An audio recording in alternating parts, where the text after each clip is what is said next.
Okay, I want to discuss the controversy of how those people, those students, those kids that peaked in high school, how 5, 10 years down the line after high school, they turn out to be quote unquote losers or lames, or they just are not as, they didn't turn out the way that everyone expected them to. And how those are the ones that tend to not be doing the best in life 5, 10 years out of high school, but those that were the lames in high school, the awkward ones, the weird kids, the neurodivergents, the one that kids bullied all the time. Those were the those are the kids that 5, 10 years down the line are doing excellent after high school. They have blown up, they have evolved and transformed into a totally new person that is like stunting on who they used to be. And then when you look at those kids that peaked in high school, they tend to plateau. Like there doesn't seem to be much of a glow up or anything extravagant that they do post graduation. They tend to be who they are. So let's go ahead and get into it. And, you know, this was idea was sparked off of a TikTok that I saw where a guy was talking about how those, a lot of the, it's not all of them, and a lot of people started to generalize it, but he was saying that there are a lot of popular kids from high school that turn out to be losers after high school. And a lot of people were stitching his video, and they were talking about, really just dogging him pretty much. Like there were some people saying, well, it's not all of the popular kids, because some popular kids actually were in sports and were very good at academics, and they were on student council, and like sweetie, we're not talking about the popular kids that were kind and sweet and you were popular because you had a good personality. Sweetie, we're not talking about you. We're talking about the popular kids that were the mean girls, the mean boys of the school. That's who we're talking about, because there were people that were popular because they were just good people and very social and friendly. And there were the popular kids that were just downright bullies and mean, and people were afraid of them and people kissed up to them. And these kids had money, so that's why they were popular. That's whom we're talking about. And then there were other people that were stitching and were saying, if you're still focused on what happened in high school, then you're the loser. And why are we talking about high school and blah, blah, blah. And the thing is, you ever heard that thing, a hit dog gon' holler? Those people that were disagreeing and were trying to gaslight and trying to deflect, those were the people that he was talking about. Those are the people that he was calling out. Because it's like, first of all, anybody can talk about their high school years, whether it was a good time or whether it was a bad time. You are allowed to talk about your past. You don't have to just act like it didn't exist. And it's funny because it's like, if those people that talk about, well, why are you bringing up high school? If high school was being brought up as a way to praise them, like, and a way for them to get their applaud, their claps, their brownie points, like, who were the popular kids in high school? Who were the kids that were the coolest? Those would be so quick to raise their hand and talk about, yeah, high school was wonderful. I had this. I had a relationship. I was, whatever the case is. Then they'll go ahead and talk about high school if they can brag about it. But when people want to talk about high school because of how traumatic it was, and it was not a good time, or people went through a lot of stuff, then people want to tell you, oh, why are you still talking about high school? You should let it go. Well, shouldn't the same thing apply to you? Those were your glory days, but shouldn't you let it go? You see, it's always a double standard with people. And that pisses me off about people. It's like people want to support something when it directly benefits them, when it's convenient for them. But when it no longer directly benefits them and it's not convenient for them, it's an inconvenience, then they don't want to support it. Then they don't want to care about it. And it's like, no, keep that same energy, bro. Yeah. So the those popular kids that were feeling convicted and were getting called out, and those are the main ones that were stitching his video and talking about, and just even in the mix of their video that they stitch, they're like, yeah, I was cool in high school and I was popular, but, and there's a but after it. So basically they just expose themselves. They're talking about how they were popular in high school and that was a wonderful time, but they want to address how, like, later on in life and now at where they are, they want to basically try to like deflect or justify where they are because they're probably embarrassed and ashamed and humiliated by how their life has turned out. Like they say, a hit dog is gonna holler. And whenever people see right through the popular kids that were mean and that were bullies, and they realize that who you were in your high school years, that short amount of time, doesn't really amount to what it means to be an adult in the real world. It's like, as an adult in the real world where it really matters, that's where it matters more on the type of person that you are, the personality that you have.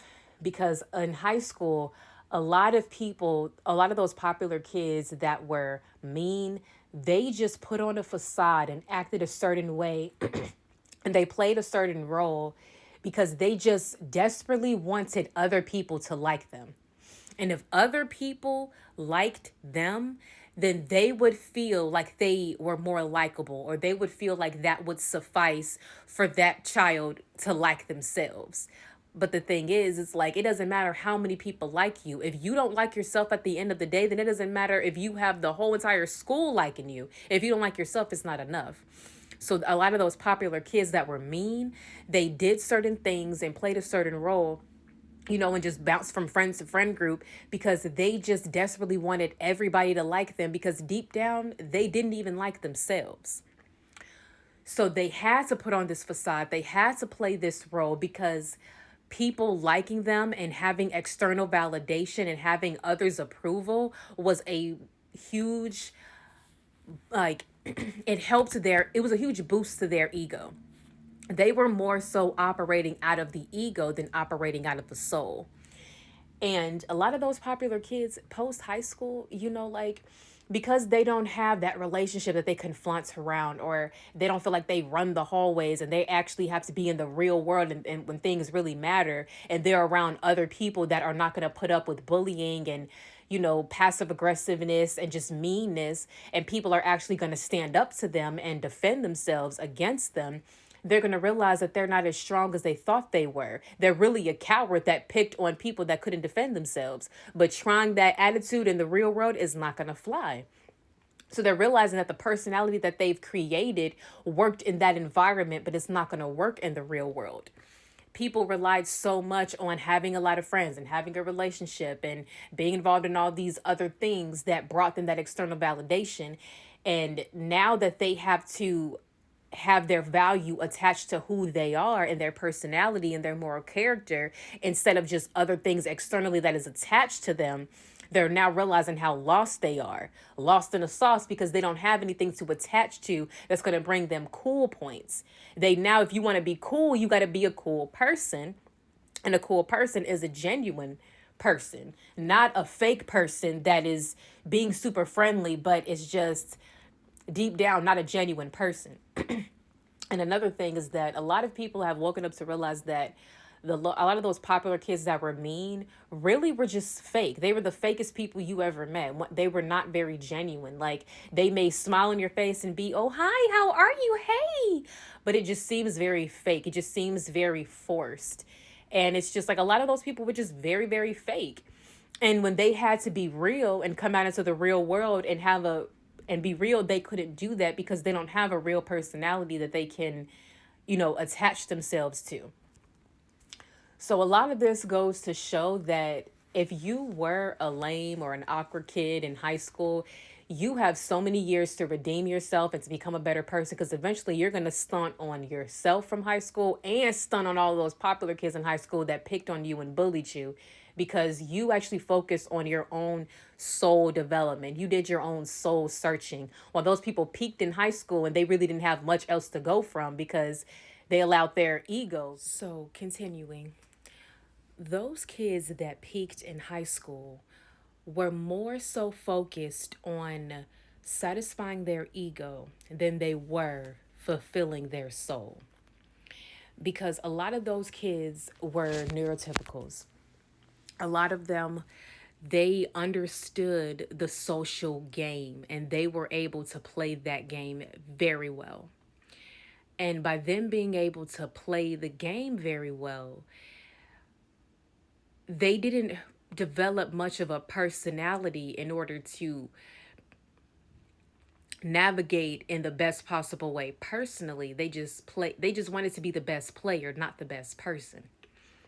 They wanted to have the best skills at playing this game because they wanted to conquer the game, but they didn't want to be a good person that wanted to navigate the game in the best possible righteous way. Some people wanted to, it's like they didn't want to navigate in a way righteously. They instead wanted to play the rules of the game by conquering, by having control.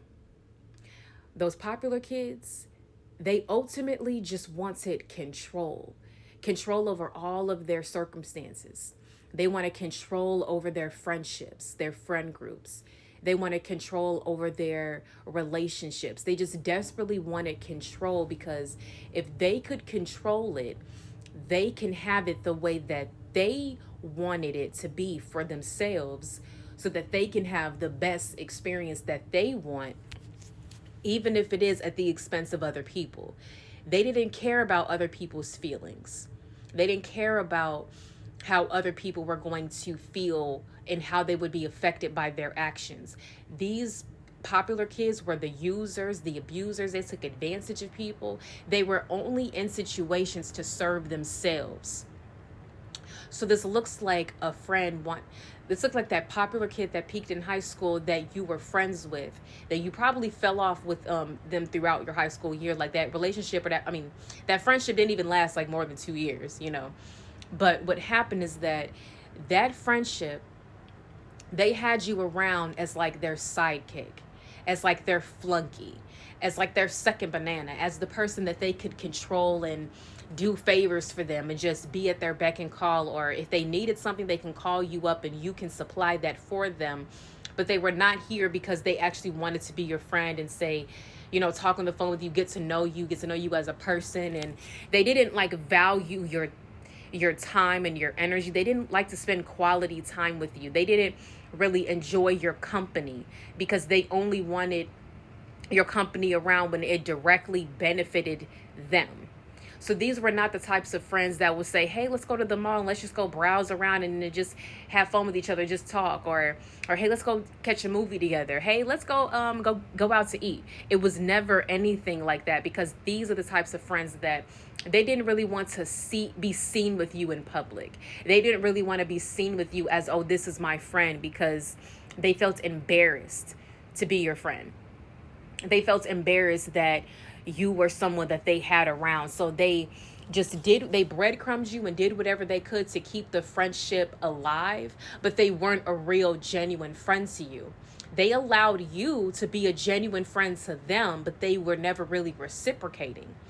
And when you're a child and you're not understanding this because you're not as emotionally as mature, you're going through puberty, you're developing, and especially if you were neurodivergent and you don't always understand social situations, you are more prone to being taken advantage of and being prey of predatory friends like this.